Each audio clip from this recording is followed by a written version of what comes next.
So Christian's a really good rookie, one of the top rookies in the NFL this year.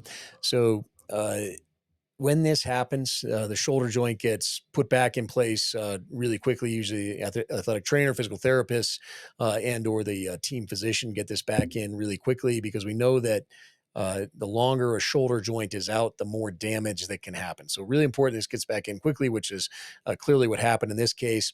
And then we just have to see how this settles out. What usually happens in the injury is the joint comes out and you get a labrum tear, sometimes a capsular stretch, capsular injury, as well as other injuries that can happen when a shoulder pops out. The biggest thing is you got to make sure there's no bony fractures or bony injuries to the socket of the shoulder, which is called the glenoid.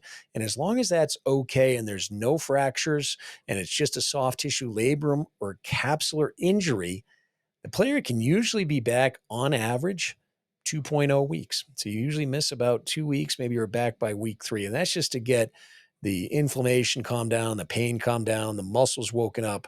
And why is that important? Because the muscles around the shoulder are very important for stability. In fact, the most important stabilizers of the shoulder are, depending on how you count them, about 14, 15, 16 muscles around the shoulder that make that joint work and is the absolute number one and most important stabilizer of the joint is getting those back to work and back to function.